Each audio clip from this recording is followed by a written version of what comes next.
Aleluya, gózate, iglesia, gózate. Adórale con toda libertad, iglesia. Deja que esa presencia bendita de su Santo Espíritu te toque, te ministre. Que esa copa tuya esta tarde rebose abundantemente de esa presencia bendita del Señor.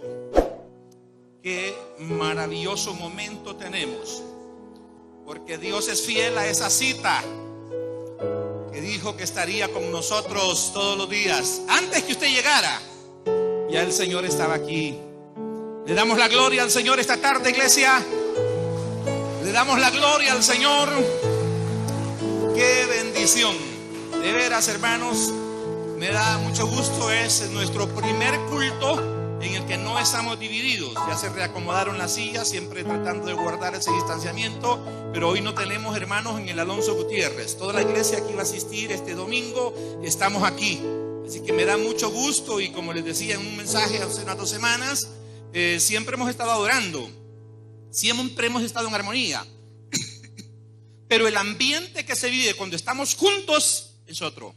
Y por eso es que hemos tenido ese culto tan glorioso ahorita, hermanos, ese tiempo de alabanzas y de oración tan especial. La más cordial bienvenida para todos. Un gusto verles otra vez en la casa del Señor. Mi más sincera felicitación a los que están conectados en las redes. Vamos a la palabra del Señor. Segunda de Corintios, capítulo 12, del verso 7 en adelante vamos a leer. Segunda de Corintios, capítulo 12, del verso 7 hasta el 10. Vamos a estar leyendo. El título de esta reflexión es: Bástate mi gracia. Bástate mi gracia. Segunda de Corintios, capítulo 12, del verso 7 hasta el 10. ¿Lo tenemos? Dice así su palabra: Y para que la grandeza de las revelaciones no me exaltase desmedidamente, me fue dado un aguijón en mi carne, un mensajero de Satanás que me abofetee, para que no me enaltezca sobremanera, respecto a lo cual 3 veces he rogado al Señor que lo quite de mí. Y me ha dicho: bástate mi gracia, porque mi poder se perfecciona en la debilidad. Por tanto, de buena gana me gloriaré más bien en mis debilidades, para que repose sobre mí el poder de Cristo. Por lo cual, por amor a Cristo, me gozo en las debilidades, en afrentas, en necesidades, en persecuciones, en angustias, porque cuando soy débil, entonces soy fuerte. Que Dios nos bendiga abundantemente en esta palabra. Tome su asiento. Bástate mi gracia. Hay que entender, hermanos, algunas cosas que a veces nos cuesta en la experiencia de la vida cristiana asimilar. Y una de ellas, una de las cosas que nos cuesta asimilar es, hermanos, la soberanía de Dios. La soberanía de Dios. Aceptar la soberanía de Dios representa muchas veces un conflicto para el ser humano, ya que recuérdese que la razón por la que la raza humana cayó fue porque Satanás le ofrece al hombre ser semejante a Dios. Cuando se le hace esta oferta de ser semejante a Dios, el hombre ha quedado con ese sentimiento y le cuesta aceptar la soberanía de Dios. Y muchas veces, hermanos, a razón del distanciamiento, el capítulo 14 y el 53 de los Salmos habla que tanto el hombre se ha alejado en su degeneramiento. Ese distanciamiento de lo sobrenatural, ese distanciamiento que nos alejó del conocimiento de nuestro Creador, hace que hoy, aun cuando creamos, hablo para los creyentes, ya no se diga para los que no son creyentes, ¿verdad? Para los que hemos creído, se nos hace difícil aceptar algunas verdades que decimos que son ciertas, pero que se nos hace difícil aceptarlas. Y una de ellas es esa soberanía de Dios. En esa soberanía de Dios, hermanos, se entiende otra de sus atributos, que Dios es omnipresente y que Dios tiene en ese sentido todo bajo control. Alguien acuñó este pensamiento que no es bíblico, se lo atribuyen a la Biblia, pero no es bíblico, que dice que sin el poder de Dios ni la hoja de un árbol se mueve. La gente ha dicho eso, es una forma de manifestar que Dios tiene todo el control, pero más bien la Biblia dice de otra manera, dice que aún los cabellos de nuestra cabeza están contados. Entonces, lo que esto está tratando de manifestarnos es que tengamos confianza y decirnos, Dios tiene control. O sea que hay cosas que tú ni siquiera sabes. Tú dirás, hermano, no se ocupe de eso, pero tengo que decirlo. Usted no sabe cuántos cabellos tiene ahora mismo. Y constantemente mientras caminamos perdemos algunos. Cuando se peina pierde algunos, cuando se baña pierde algunos. Pero Dios sabe exactamente cuántos cabellos usted tiene. Y luego, hablando de los seres más pequeñitos, dice que ni siquiera un pajarillo cae a tierra accidentalmente. O sea, no he golpeado por el disparo de un tirador, no he golpeado por la piedra de una onda, por accidente, si no Dios lo permite. Ahora, eso parece tan sencillo, lo entendemos, pero nos resulta en la práctica difícil, hermanos, de aceptar. Aceptar la soberanía de Dios sobre nuestra vida. Y yo quiero decirles, hermanos, si hay alguien, yo se lo he dicho esto muchas veces a los jóvenes, muchas veces he tenido que aconsejar jóvenes y adolescentes, y estos tienen conflictos con sus padres. Es que mi papá, es que mi mamá, es que no me entiende, es que tenemos... Y yo le digo, mira, he acuñado este pensamiento y le digo, mira, tus padres, si hay alguien en el mundo que quiere lo mejor para ti, son tus padres. Y lo que te dicen es correcto. La forma en la que te lo dicen es la que no es correcta. Entonces, de algo puedo garantizarles, jóvenes, aunque tengan un conflicto con sus padres, si hay alguien que procura el bien para ustedes, son sus padres. Pero más allá de esas dos personas, quiero decirles que Dios sabe lo que es mejor para mí. ¿Amén? Oiga, no hubieron muchos amenes. Hermana y hermano, solteros y casados, jóvenes y ancianos, Dios sabe lo que es mejor para ti. Y aquí te voy a comparar esto. ¿Por qué vamos al médico cuando nos enfermamos o cuando nos sentimos mal de salud? ¿Por qué vamos al médico? ¿Por qué no simplemente, aunque hay gente que lo hace, se va a la farmacia y compra cualquier cosa? Lo hacemos, pero no es lo recomendable. ¿Por qué vamos al médico?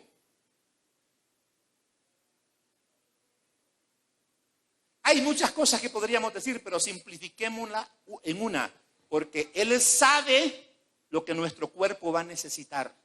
Ahora, iglesia, Dios sabe más que el médico. Iglesia, Dios sabe más que el abogado. Iglesia, Dios sabe más que tus padres. Iglesia, Dios sabe más que tú mismo. ¿Sabes una cosa? Hasta tú puedes estar equivocado en lo que es necesario para tu vida. Y de eso trata esta reflexión. Pero Dios sabe lo que es mejor. Y eso nos enfrenta a una realidad de que de pronto no tenemos todo lo que queremos, sino lo que Dios quiere darnos. Aquello que Dios quiere darnos porque sabe que es lo mejor para mí. Esto va a ser un poco risible, pero ese sería para jóvenes principalmente. Ya los que estamos casados, pues estamos fuera de ese referente. Si yo le preguntara a las señoritas cuál es su perfil de su novio que le gustaría tener y más tarde su esposo, ¿cuál cree que sería el perfil que me darían? Las casadas opinen, porque las solteras, si les pregunto, no me van a decir. ¿Cuál cree que sería el perfil? Alto. No sé por qué les gustan altos. Es raro el que dice, chiquitín es el que yo quiero. No, esa chiquitina, la más chiquita. Pero es que las mujeres usan tacones para ayudarse un poquito a verse esbeltas y más grandes. Porque no, es que las chiquitas no las van a escoger. No les cayó en gracia, ¿verdad? Pero usted, ese muchacho, ese rubio, esa rubia, ese ojos aquí, ojos allá, y que no sé, que la figura. Y de pronto, como eres cristiano, dice Dios, bueno, conozco el pasado, el presente y el futuro, sé lo que necesitas. Y Él te escoge un esposo que es totalmente un perfil diferente. O te escoge una esposa que es un perfil totalmente diferente. De entrada, al mencionarlo, no, es que Dios va a respetar lo que yo quiero. Pues yo quiero decirles que Pablo tiene este conflicto. Es un hombre de Dios y por eso escogí esta porción, porque iba a escoger lo que Salomón dice cuando dice que no le dé ni pobreza ni riqueza, para hablar de que los extremos nos pueden ser peligrosos. Pero quise escoger la situación de Pablo porque, hermanos, yo quiero que piensen qué calibre de hombre de Dios es Pablo. La estatura, hermanos, la convicción, el poder moviéndose en su vida. Sin embargo, había una situación que no podía cambiar y es la que conocemos como el aguijón en su carne. No quiero especular qué era, porque no se ocupa de eso el sermón de hoy, sino que había algo, había un aguijón, lo describe como un aguijón, y un aguijón causa dolor, un aguijón es incómodo, un aguijón es algo difícil de llevar. Y él está diciendo que era tan complicado, y él como siervo de Dios, sirviente a ese nivel, le había pedido al Señor 3 veces, Señor, este aguijón, Señor, este aguijón, quítamelo. Y Dios le había dicho, Pablo, bástate mi gracia. ¿Por qué le había contestado el Señor, bástate mi gracia? Él mismo lo aclara en la primera parte de lo que leímos. Si tiene su Biblia abierta, volvamos. Y para que la grandeza de las revelaciones no me exaltase desmedidamente. ¿Qué está diciendo Pablo? Es que miren, lo que a mí Dios me dio, lo que a mí Dios me confió, está a un nivel, está a un nivel altísimo. Tanto que los más estudiosos de la Biblia, digo a nivel de iglesia, saben que Pedro hace una alusión a los escritos de Pablo. Dice, no, dice, hay algunas cosas que escribió nuestro hermano Pablo, dice, cuando usted lee Romanos, la profundidad de Romanos, de la temática de Romanos, dice que son difíciles de entender. Oiga, un apóstol de los tempranos está hablando que un apóstol tardío, que es Pablo, está teniendo una revelación a un nivel que a un apóstol se le hace difícil entenderla. Hermanos, si ahorita un montón de esos predicadores que vemos en la televisión, con un poquito que tienen, hermanos, ya casi caminan en el aire. Ahora imagínese el nivel de Pablo, pero Pablo está diciendo, para que la grandeza de las revelaciones no me exaltase desmedidamente, Dios me puso o permitió o me dejó, estamos especulando ahí, este aguijón. Algo que me está incomodando, algo que no quisiera en mi vida, algo que no quisiera que fuera parte de mi vida. Y le he pedido a Dios. Mire, si a alguien le podía oír oraciones Dios, es a Pablo. Si a alguien Dios, mire hermano, si estuviéramos aquí ahorita, el hermano Miguel, el hermano Elías, el hermano Gutiérrez, el hermano Toñito, y estuviera el apóstol Pablo, y usted necesita que oren por usted.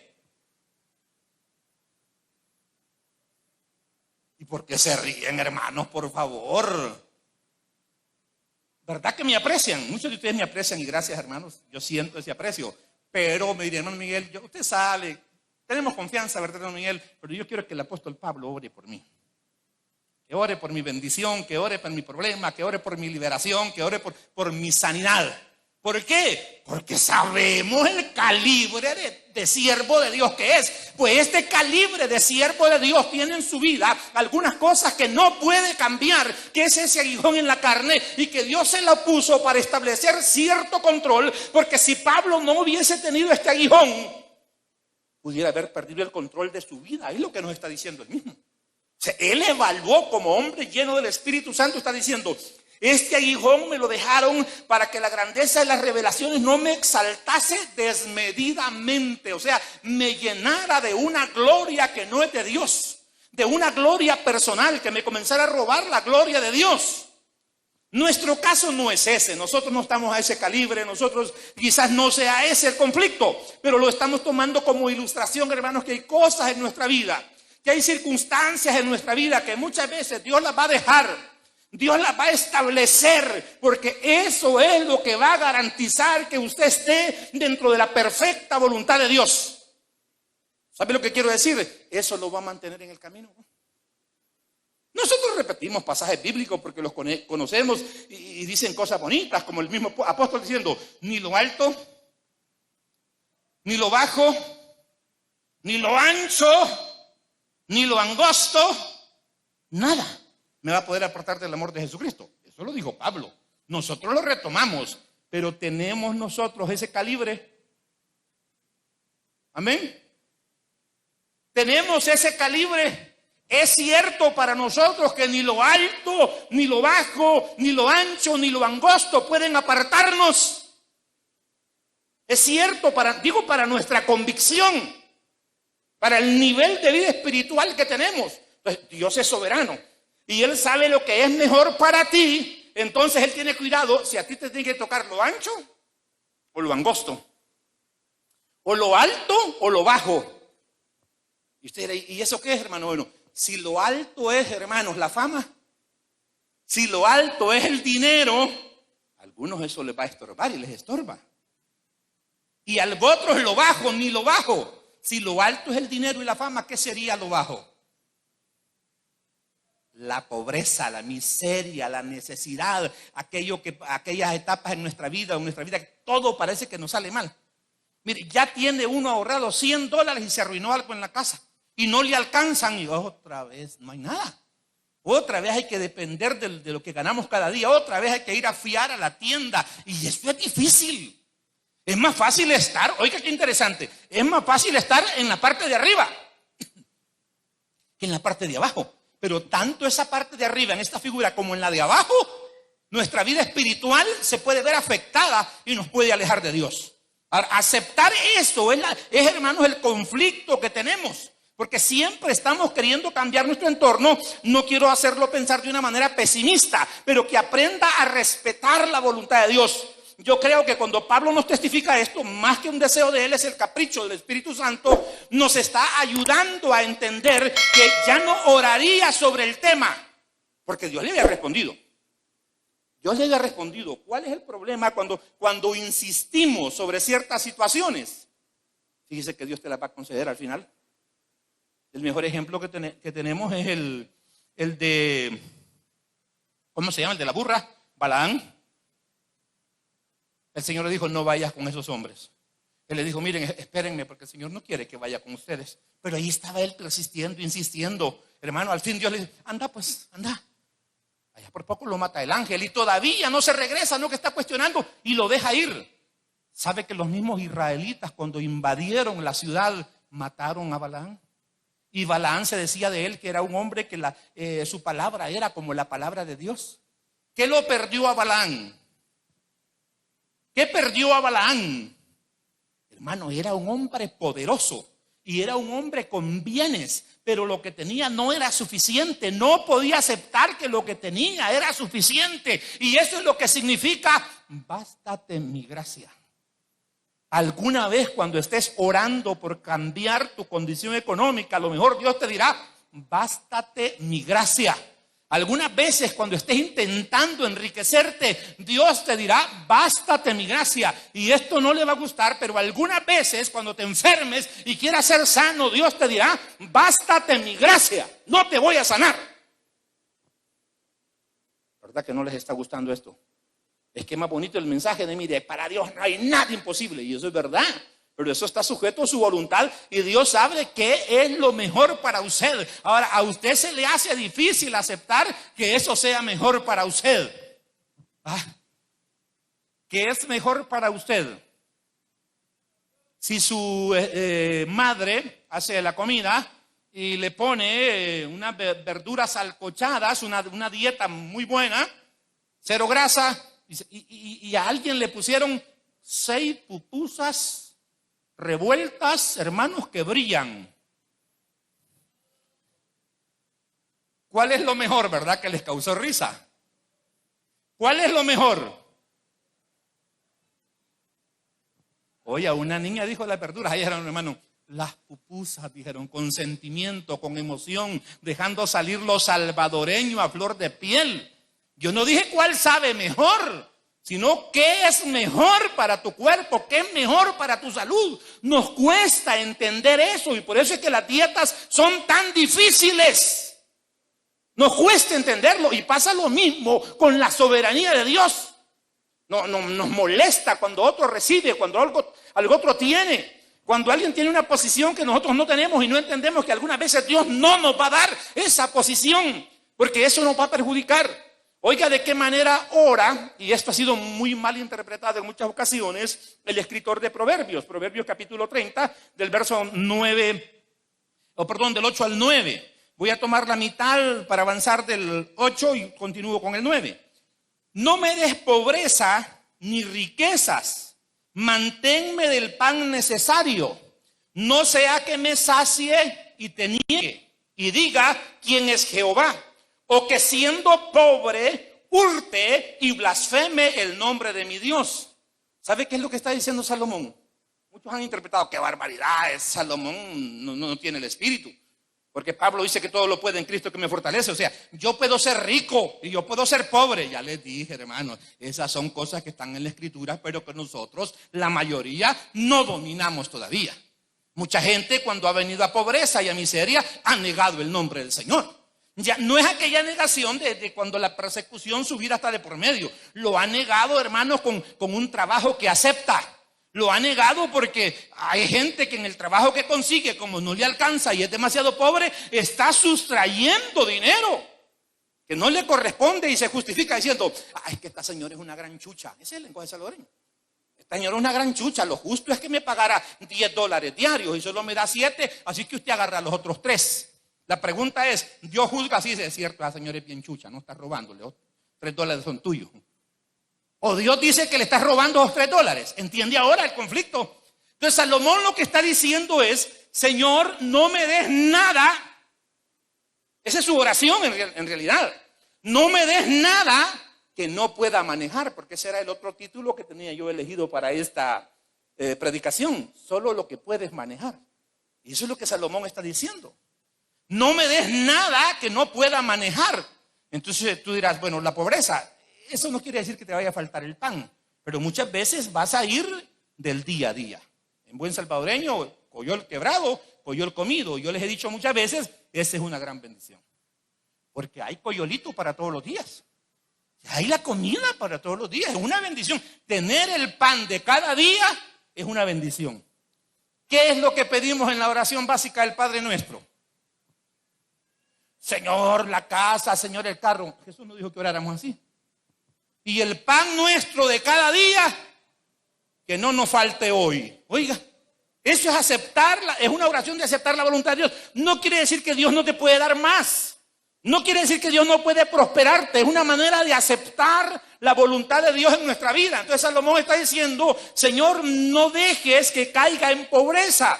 Pero tampoco, si no puedo manejar, que caiga en riqueza. Manténme de lo que necesito. O sea, manténme en esa condición que no voy a negarte, blasfemando tu nombre o diciendo, ¿y Jehová quién es? Pues para que yo le sirva.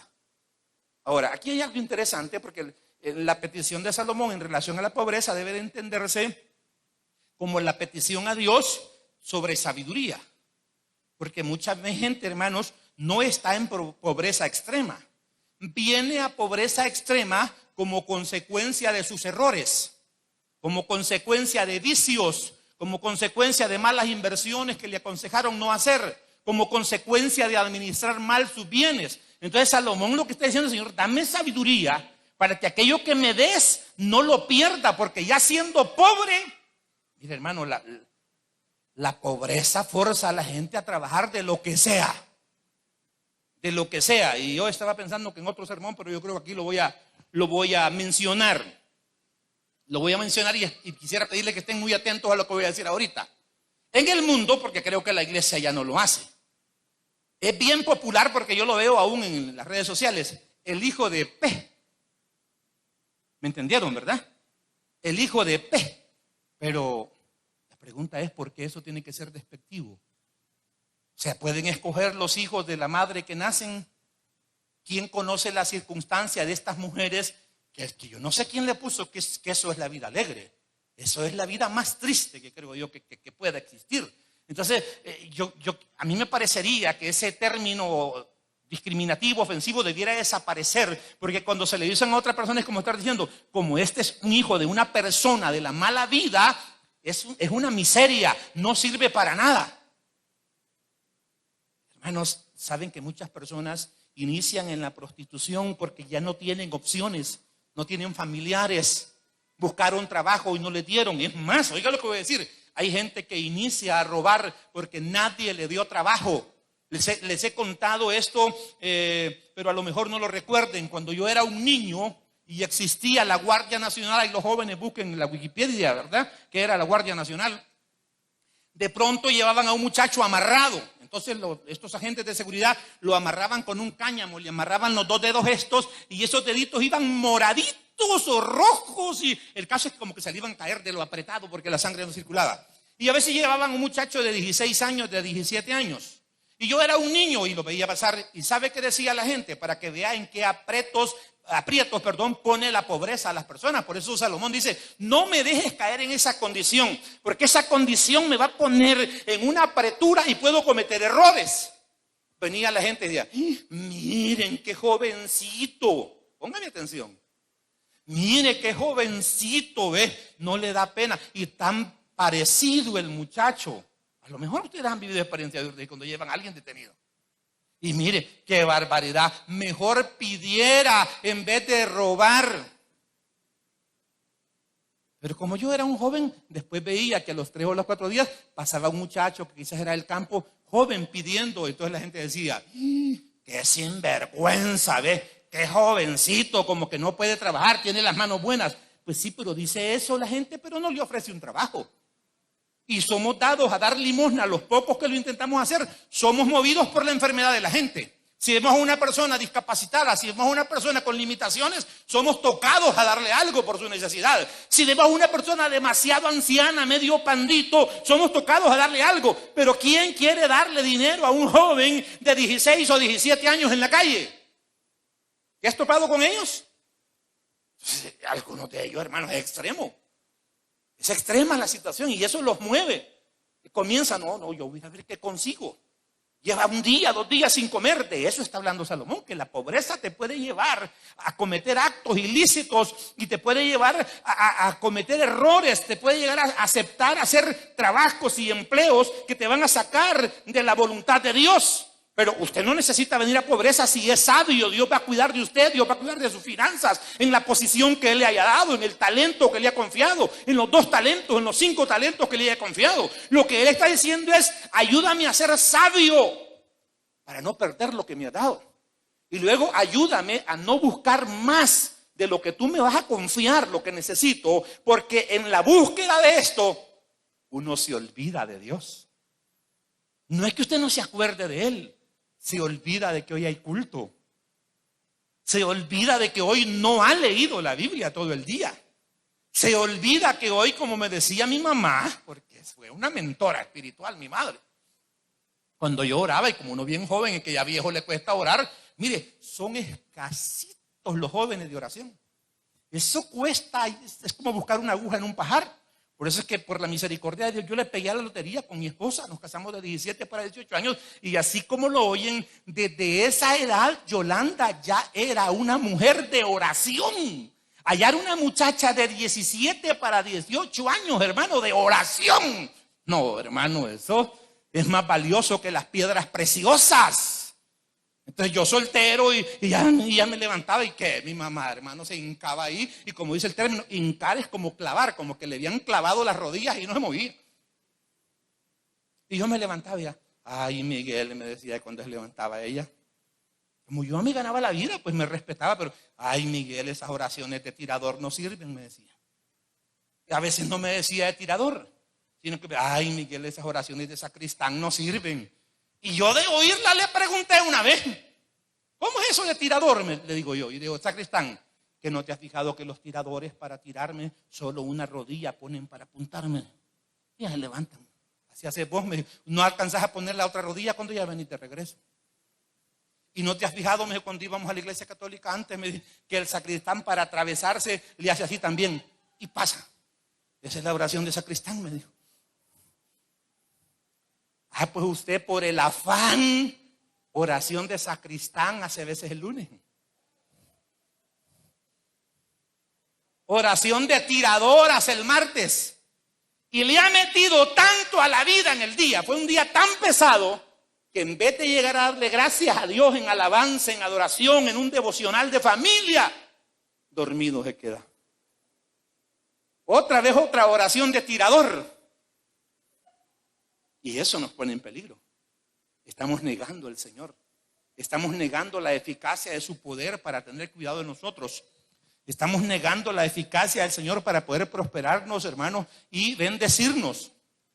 Un día de estos quiero compartirles, me encontré con una joven que nunca había hablado de la iglesia. Me la encontré en un comedor y tuve la oportunidad de hablar con ella.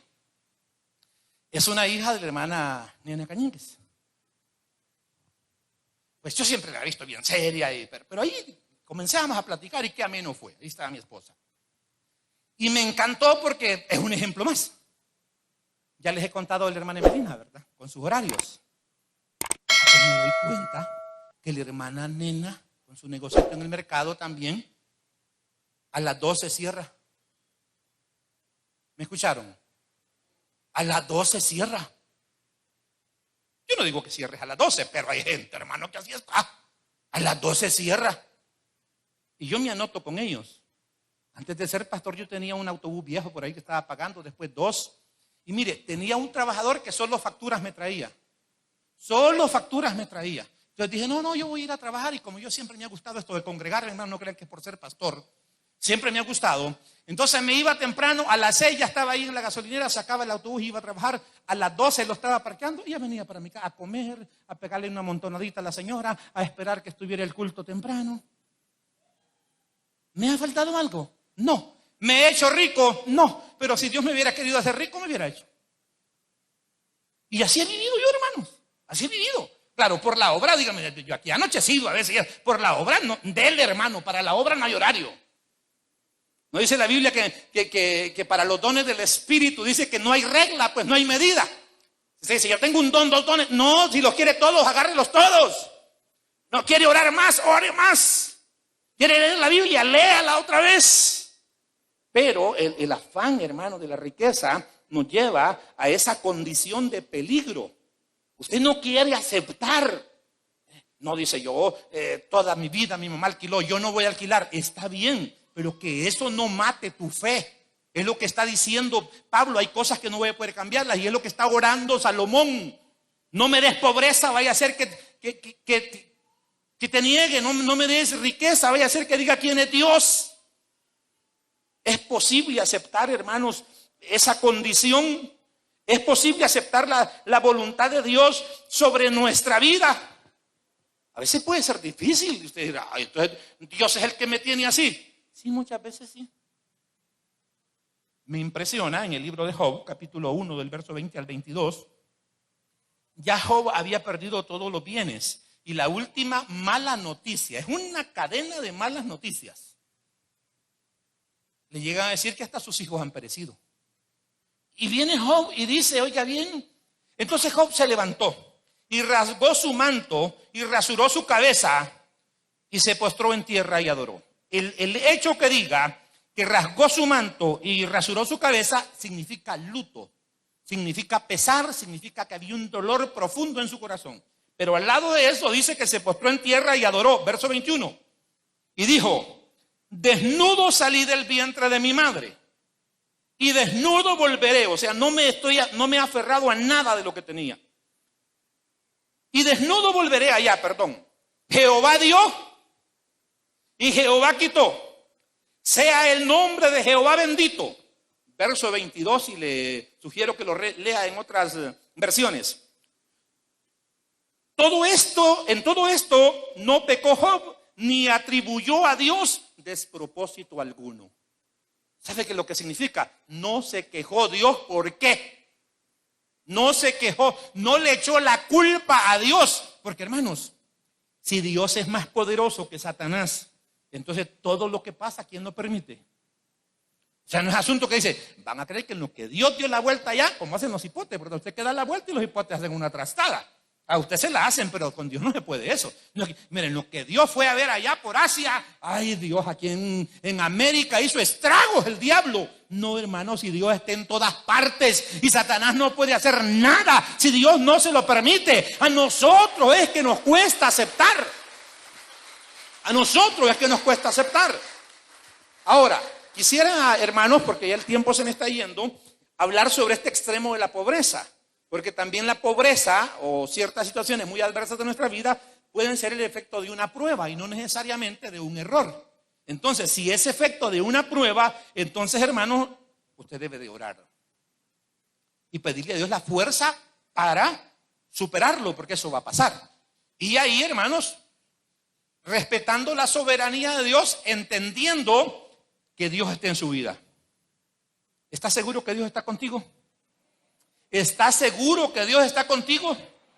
Pues no debiera de pasar nada, porque Dios lo tiene todo controlado. Y aquí yo quiero citar para ustedes, por el tiempo no lo vamos a leer, pero en el libro de San Lucas, aunque otros evangelios lo registran, en el capítulo 8 del verso 22 al 25. Esto para aquellos que su situación cambia de pronto, pero es el resultado de la prueba y no de tus malas decisiones. No te preocupes, eso va a cambiar. Y Dios, al pasar la prueba, te va a poner más alto de donde estabas. El ejemplo es el de Job. Este relato es el de cuando Jesús sube a la barca y le pide a sus discípulos que pasen al otro lado. Y dice la escritura que cuando iban ya navegando, Jesús se durmió, físicamente se durmió. Y se desató una tempestad, que la escritura da a entender que caía agua dentro del barco.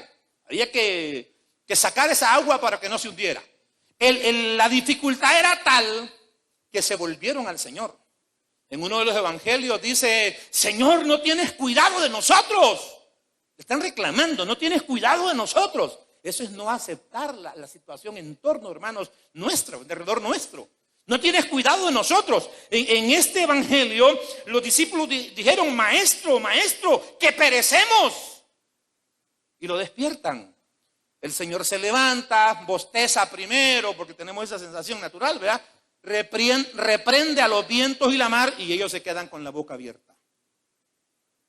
Y dicen: ¿quién es este que aún a los vientos y a la mar manda y le obedecen?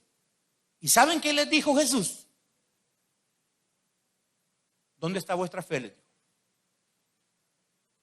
Claro, a nosotros nos hace más fácil ver el panorama de la experiencia que tenemos hoy en los libros de la Escritura. Pero hermanos, pensemos que no despertaban a Jesús. ¿Cuál es la posibilidad que el barco se hundiera? ¿Cuál es la posibilidad que se hundiera? No digo yo que no había que batallar y sacar el agua. ¿Cuál es la posibilidad que de pronto Jesús despertara cuando ya el barco fuera para abajo tragando Jesús agua? ¿Verdad que no es lógico? Porque Él es Dios. Él sabía lo que estaba pasando. Él estaba dejando que lo pasara y Dios está tranquilo. Somos nosotros los que nos angustiamos. Entonces Dios te dice, si es por prueba, que la adversidad te está trayendo esa lucha, Dios te dice: ¿dónde está tu fe? ¿Estoy contigo o no estoy contigo? Ah, pues sí, Señor, pero si estás conmigo. Pero si el Señor te dice: bástate mi gracia. ¿Te puedes aceptar eso? Porque si no lo puedes aceptar, vas a encontrar una barrera de pronto en tu vida que no vas a poder superar. Ya sea de abundancia o ya sea de escasez. O ya sea de una prueba que no vas a poder vencer. Pero si eres capaz de entender que Dios está ahí y que si Dios está ahí, tu barca no se va a hundir. Fíjese que no lo hemos dicho con estas palabras, pero más de una vez, a los que parecemos fuertes, hay gente que ha venido: hermana, ayúdeme a orar. A muchos de ustedes les va a pasar. Mire que esto, que la otra, que mi marido me está dejando, que el hijo esto, que a mi hija le han hallado cáncer. Dios bendito. Nosotros le hemos dicho: hermana, yo le voy a ayudar, pero usted confíe, no desmaye, porque sabe, Dios está con usted. Eso es: Dios está en tu barca. Eso es lo que le decimos. Y si ella, no, hermana, no, hermano, yo no desmayo, yo me sigo congregando. Y ahí está esa gente, hermanos. Estoy casi finalizando. No dije que finalizo, pero casi finalizando. ¿Cuántos recuerdan a la hermana Laura? ¡Wow! Nos dejó un ejemplo de fe, que sabía que Dios estaba con ella. Y claro, ella y nosotros esperamos un milagro hasta el último momento. Pero ella se fue consciente de que ella estaba en la perfecta voluntad de Dios. Ahora, nosotros lo vemos así. Los hijos pueden aceptarlo, para ellos puede ser una prueba que todavía no superen. Hermanos, ¿puedes aceptar la voluntad de Dios? ¿Puedes aceptar ese bástate mi gracia? Porque la prueba no es igual para todos. Con este ejemplo finalizo. Se recuerda cuando, mire, la mujer de Job aguantó la pérdida de los bienes materiales. Aguantó lo de los hijos. Pero ya el tiempo de enfermedad de Job dijo: no, qué barbaridad. Nos ha llovido sobre mojado. Bendice a tu Dios y muérete. Algunas traducciones: maldice a tu Dios y muérete. Y Job la reprende y le dice, Job 2:10, y él le dijo: como suelen hablar cualquiera de las mujeres fatuas, ustedes les dicen: no, tú no eres de esas. Qué raro cómo estás hablando. Cuando una hermana te diga: hermano, fíjese que la vas a visitar, porque ahorita ya les adelanto un anuncio. El miércoles nos reunimos los supervisores y los líderes de reuniones familiares, 6 de la tarde en punto. para comenzar una estrategia de visitar. Hay mucha gente que no está congregándose todavía, que está temerosa, que necesita hacer no solamente oración, sino llegar y ser alentada. ¿Quiénes lo van a alentar? Son ustedes. Y van a encontrar gente, y aquí mismo hay algunos que... El hermano Miguel no sabe que yo estoy aquí con la careta, con la mascarilla, ni me ha visto. Y lo que no sabe es que este es el último día que yo voy a venir aquí. Estás desanimado, estás decaído. Yo te digo, hermana, ¿cómo suelen hablar las mujeres inconversas? Estás hablando. O sea, ¿cómo suele hablar la gente que no tiene a Dios y que se rinde? ¿Qué dice Pablo sobre el tema? Dios no nos ha dado, iglesia, espíritu de cobardía, sino de valor y de dominio propio. No somos de los que retroceden, somos de los que tenemos fuerzas para vencer esto y seguir adelante. ¿Dejó de predicar Pablo por su aguijón en la carne? No. ¿Era cómodo eso? Él lo describe como aguijón. No va a ser fácil. Hay situaciones en tu vida que no van a ser fácil. Tú sueñas con una casa maravillosa, tú sueñas con un carro, tú sueñas con estabilidad económica, tú sueñas con la salud. ¿Saben? Una de mis oraciones, les confieso, es de mis pocas oraciones personales. Le digo, Señor, quiero morir sano. Quiero morir sano. Entonces, ¿sabe cuáles son mis opciones de muerte? Si el Señor me oye esto, pero si no me oye, pues me está diciendo, bástate mi gracia. ¿Qué voy a hacer? Me voy a enojar con Él. Entonces, ¿cómo puedo morir sano? ¿Alguien tiene una idea? 3 opciones tengo. Una, un ataque al corazón. ¡Bum! Estaba sano. Estaba sano. Un solo cayó. Un solo sopapo. 2, choqué con alguien y hasta ahí llegó el hermano Miguel. 3, alguien me disparó. Eso sería una bendición maravillosa. ¿Verdad que nos cuesta entender eso? Te voy a dar 2 opciones. ¿Quieres morirte de un cáncer que te dure 1 año en una cama? O puedes escoger que alguien que saber qué, por robarte de los nervios que tenía, porque era la primera vez y cuando pasó pidiendo no le diste nada, ni lo conocés, se le fue un balazo, ¡pam! ¡Pum! Caíste fulminado. No te gusta esto, pero si tuvieras que escoger, ¿por qué escoges? ¿Verdad que hoy ya no suena tan feo el balazo? Ah, pues yo así es que veo la vida. Miren, hermanos, miren, si dijeran, 2 mareros mataron al hermano Miguel, siervos del Señor. Sí. ¿Usted cree que Dios no pudo detenerlos? Que cuando Dios les cayó encima ya habían disparado. No, si eso solo va a pasar si Dios lo permite. Eso solo va a pasar, iglesia, si Dios oye mi oración. Dicen en el Facebook, vea, ustedes no están preparados para esta conversación. Nos llenamos de odio, de resentimiento. Murió Daniel. Créanme que yo le tenía mucha estima. Y 2 meses antes Daniel había tenido un gesto conmigo. Por el tiempo no se los cuento. Un pedazo de gesto que había tenido conmigo. Pero pregúntenme si yo tengo un resentimiento. Es más, les voy a dar una interpretación. Fíjese que hasta hoy hay indicios, hay sospechas, se sospecha de algunas personas que hasta venían a la iglesia, se sospecha de ciertas personas, se vio el vehículo por allá, algunas personas dicen, ese es, fulano es, pero no hay certeza. Elías tuvo un sueño hace como 1 mes y en el sueño veía a Daniel y Daniel habla con él y entonces, oiga el morbo de la familia, el morbo de lo humano, de la naturaleza nuestra. Elías le pregunta en el sueño, Daniel, ¿y quién fue el que te fregó en ese lenguaje? Y entonces cuando Daniel le iba a decir, dice, no pudo ya hablar y ahí terminó el sueño. Yo terminé de entender algo que ya asimilaba y es que Dios no quería que se supiera quién fue, quiénes fueron los hechores. ¿Para qué? Para que podamos superarlo fácil. Y mire, aunque yo supiera quiénes son, no tengo tiempo para odiarlos porque pasó porque Dios quiso que pasara. Pero eso, hermano, se nos hace difícil aceptarlo. Pero o aceptamos el bástate mi gracia, o vamos a estar tratando de cambiarle color a nuestro cabello, o vamos a estar tratando de ser más grandes. Bueno, ¿y usted qué hace? Yo lo miro más grandecito. No, hermano, son los tacones. No, pero yo siempre le miro. No es que estoy más delgada, dice la que es sincera, ¿verdad? Y los hermanos, ¿y usted qué hace? No, mire, yo he dicho que voy a medir unos 75. ¿Y qué está haciendo para crecer? Yo duermo colgado de los pies para que así con el peso me voy a ir estirando. Mentira, si Dios dijo que usted va a tener unos 50 y punto. Ahí me van a disculpar la señorita Xiomara. Tú fuiste a sacar el DUI y te vio la muchacha. Tanto, mire, así se avientan. Y si no, vaya, quítese los zapatos, porque no le cuentan los zapatos, porque Dios nos ha dado una estatura. Entonces, hermanos, Dios tiene cosas maravillosas para ti, pero no todo es para ti.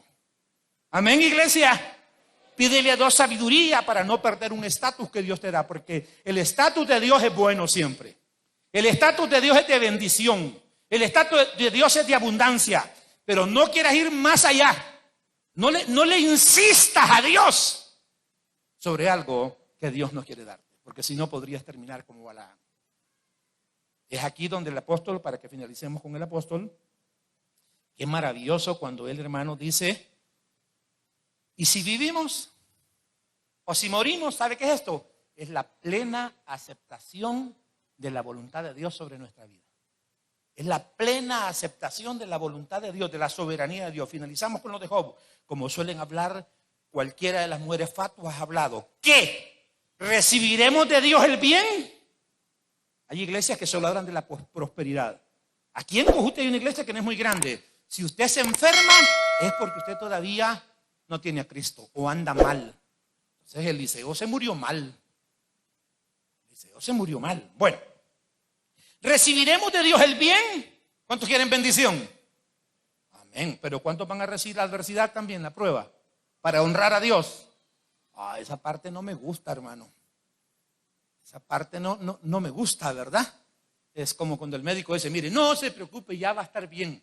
Solo esta dieta sí me la respeto. Todo iba bien hasta que nos dijo, valga la redundancia, todo iba bien cuando dijo que íbamos a estar bien en una semana. Lo malo vino cuando nos dio la dieta. Hermanos, es un hombre de una estatura increíble, el apóstol. Pero él está diciendo: Dios me conoce y sabe que si no me pone este regulador, este calibrador, yo me exalto. Ya casi, hermano. Pero eso lo mantenía él. Hay circunstancias en tu vida, no son todas, tienes que pedirle sabiduría a Dios, pero hay circunstancias en tu vida que Dios las está permitiendo porque te quiere ver en su presencia por la eternidad. Así es que, hermano, Dios te fortalezca y te ayude a aceptar la voluntad de Dios para tu vida. Que Dios me les bendiga, hermanos y hermanas, y que Dios nos ayude a entender su voluntad para nuestra vida. Quiero dar esta tarde oportunidad, si tenemos personas que no tienen a Cristo en su corazón o que se alejaron de Dios por alguna prueba, por alguna adversidad, por algo que no entendieron, que Dios lo estaba haciendo por tu bien. Bien dice la Escritura sobre el ejemplo de los hijos: ninguna disciplina, o sea, castigo al presente es agradable. Pero cuando entiendes, ya maduro, adulto, dices: no, si mi papá no me hubiera castigado esa vez, yo me hubiera perdido. Si mi papá no me hubiera castigado, si mi mamá no me hubiera castigado, claro, hay otro momento para valorarlo. Cuando maduramos, entendemos que Dios siempre obra para bien. Por eso la Escritura dice que a los que aman a Dios, ¿y qué son todas las cosas? Son todas las cosas. ¿Habrá alguna persona que quiera entregarle su vida al Señor? ¿Que quiera recibir a Jesús como su Salvador? ¿O alguna persona que viéndose alejado diga: estaba resentido, estaba dolido, no pude aceptar que Dios permitiera eso, pero hoy entiendo que Él sabe lo que es mejor para mí? Entonces, acércate de nuevo a Él. Él está esperando por ti, Él quiere salvarte. ¿Habrá alguien? Si no lo hay, entonces, iglesia, como dice el coro viejito, en las luchas y en las pruebas, la iglesia sigue caminando. Permítame felicitarle una vez más por estar en la casa del Señor. Hoy es domingo y cada domingo dedicamos una ofrenda voluntaria. Si usted la trajo, ahí van a pasar mis hermanos para que pueda depositarla. Quisiera pedirles, hermanos, su colaboración. Reacomodamos la silla, siempre hay distanciamiento. Todo el tiempo, mientras esté aquí, usted debe de usar la mascarilla. Y quiero pedirles, por favor, si usted viene solito, agarre una silla de uno. Si vienen dos, una de dos. Si son 4 de la familia, pues agarre las 2 sillas de adelante y las 2 de atrás, porque ya no estamos juntando las sillas. Y quiero pedirles, sin ofender, a todos los diáconos y a las diaconisas que se pongan más águilas. O como me dice mi nieta, ponete mucho abuelito, me dice la Valentina. Yo le dije una vez en broma y ya se le quedó a ella. Hoy de pronto me dice mi nieta, ponete buzo, abuelito, me dice. Diáconos, pónganse buzos y iglesia, colabórenme. Algunos que vengan temprano llenen más estos espacios. Hermanos, no me junten personas uno con otro que no son de la misma familia, sino hasta que de veras ya no. Por ejemplo, aquí hay suficientes sillas con distanciamiento. Yo quiero pedirle a diáconos y diaconisas que hagan un trabajo más coordinado y a la iglesia pedirle su colaboración. Les felicito, porque a raíz del temor de quedarse afuera o sin silla, muchos de ustedes están viniendo muy temprano. Dios los bendiga, de veras los felicito. Cuando comenzamos el culto, comenzamos con una buena cantidad de personas y eso es bueno. Así es que les suplico eso. Lo otro que quiero suplicar a diáconos y la iglesia es, a excepción de los que recogen la ofrenda, todos los miembros de la iglesia y los diáconos no se atraviesen enfrente de las personas. Circulen por los pasillos. Si usted sale, tiene necesidad de salir, respete y váyase hasta el fondo o hacia adelante por el pasillo. Los diáconos, para instalar a la gente en las sillas, también por los pasillos. Si hay gente sentada, eviten pasar enfrente de las personas. Siempre por el distanciamiento y por el respeto que las personas se merecen. La excepción solamente está para los hermanos de la ofrenda. Así que por favor, ayúdennos con eso. El próximo domingo, estamos casi volviendo a una normalidad, hermanos, arranca la doctrina para bautizo. Los candidatos teníamos 10, se han quedado ahí pendientes con algunos temas. El domingo a las 8:30, ahí en el área de Vendimia, los está esperando el hermano Hugo. Y el martes siguiente de ese domingo, a las 6 de la tarde, los está esperando el hermano Agustín Platero. Así que arranca la doctrina para bautizo ya el próximo domingo. De igual manera, quiero pedir a las coordinadoras de escuela bíblica, a los que tienen secciones que van de 6 a 10 años, ya el próximo domingo, quiero que comenzamos a atender niños de esa edad, para darles más tranquilidad a los padres y que estemos menos saturados en el templo. Eso nos daría aún más distanciamiento. ¿Por qué queremos niños de esa edad? Porque es más fácil que tengamos solo 8 o 10 en una aula. Y esos niños ya entienden si les decimos que no pueden juntarse. Pero si les recibimos niños de 2 años y medio, es imposible para una maestra guardar el distanciamiento. Así que por favor, ya para el domingo los maestros de esas edades tienen que estar afilados con las enseñanzas y con los programas. Les desafío, yo he estado por ahí pensando y con un par de personas he compartido en algunos juegos que puedan implementar con ellos después de la enseñanza, que no necesariamente tengan que juntarse. Porque pues como el grupo no va a ser tan grande, tendrían todo el Alonso Gutiérrez para poder estar distanciados hasta de 5 metros si quieren, ¿verdad? Así que los maestros, tomar nota, por favor, porque eso nos va a ayudar para que los padres estén un poco más tranquilos y nos va a dejar un poco más de espacio dentro del templo. También, hermanos, ayúdennos. A veces ustedes le dan un dulcito a sus niños o le traen un hot dog, ¿verdad? Para que esté quietecito y coma acá. Esa basurita hay que llevársela. Por allá hay basureros, deposítenla en su lugar. Eso simplifica la limpieza de diáconos y diaconisas. Si se toma un agua, el desechable, por favor, lléveselo, hermano. Es parte de una educación básica. Ayúdenos con eso. El miércoles, como ya lo decíamos, reunión de líderes, supervisores y líderes de reuniones familiares, 6 de la tarde. Va a ser, hermanos, allá en el Alonso Gutiérrez. Sean puntuales, porque a las 7 tenemos la oración.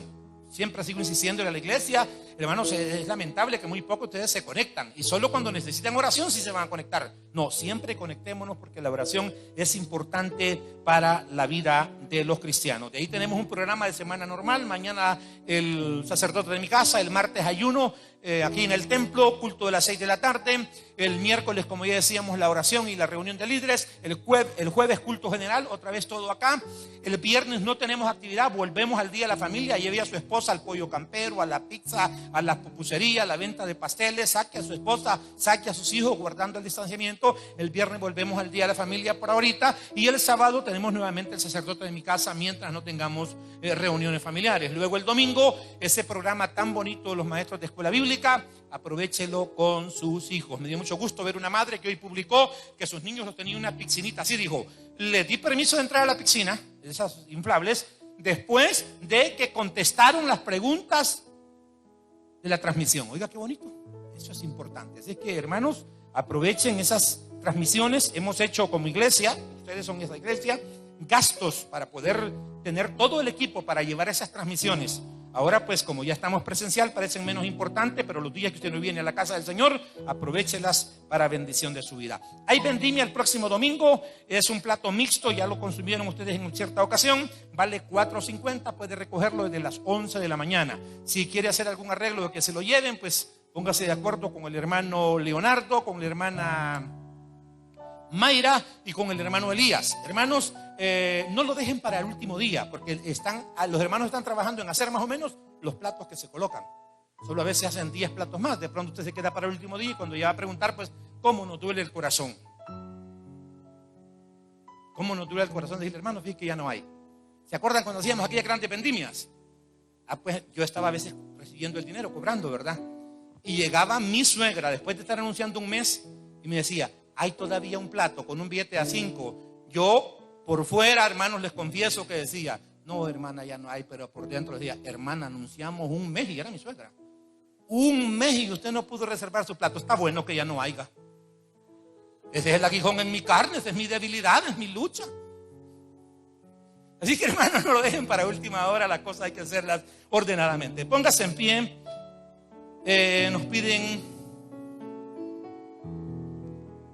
Nos piden que les pidamos, valga la redundancia, a los hermanos que tienen motocicletas, porque de pronto ustedes agarran impulso y solo salen así en la vuelta aquí, ¡fum! Y viene entrando otro carro. Hermanos, hay que circular lo más despacio posible, si no, aquí adentro le vamos a decomisar la licencia. Y si no tiene licencia, una cadena le vamos a poner en la moto, o le vamos a pinchar la llanta, ¿verdad? Para que no vaya a pasar un problema. Hermanos, hagamos eso por el bien de todos. Y no diga, hermano, es que hay que poner unos túmulos. Hermanos, somos el pueblo del Señor, un pueblo entendido y sabio. Oramos a Dios. Poderoso Señor, gracias por esta bendición de estar en tu casa. Gracias, Señor, porque hoy por primera vez tuvimos un culto juntos, unidos, Señor, en tu casa, en tu templo. Ya no tuvimos que mandar a un sector de la iglesia para el Alonso Gutiérrez, sino que tuvimos nuevamente esa experiencia, esa coinonía. Y qué lindo, Señor, es siempre saber y sentir que hay una visitación especial. Cuanto más personas se congregan, cuanto más personas estamos en un solo pensar y en un solo sentir, tú, Señor, cumples tu promesa bendita y nos visitas. Señor, que esa visita no solo deje un momento de gozo, sino que traiga salud, sino que traiga respuestas, sino que traiga liberación a tu pueblo, para que cada día al estar en tu casa tu pueblo se vaya lleno de tu presencia y contando la gloria de tu poder. Gracias, Señor, por todo lo que hemos hecho en este día, por el trabajo de los diferentes equipos de servicio que han hecho posible la administración. Te agradecemos por ellos. Que no se cansen de hacer el bien, porque todos a su tiempo llegaremos, y que tu pueblo persista en congregarse y crecer espiritualmente. Señor, bendigo a tu iglesia. Reprendo la enfermedad, reprendo la pobreza, reprendo la miseria. Y pido que tu pueblo sea fortalecido en la fe para vencer cualquier obstáculo y cualquier prueba en tu nombre. Y pido, Señor, que en esta semana de labores que está por iniciar, tú guardes la entrada y la salida de cada uno de ellos. Por el nombre de Jesús te lo pedimos. Amén, Señor, y amén. Que Dios me le bendiga, hermanos y hermanas. Podemos salir por los dos portones. Háganlo ordenadamente para evitar las aglomeraciones. En cuanto sea posible, siempre guarde el distanciamiento, ya sea entrando al templo, ya sea saliendo. Tomémonos el tiempo que sea necesario para salir ordenadamente y no hacer aglomeraciones, siempre por la salud de todos.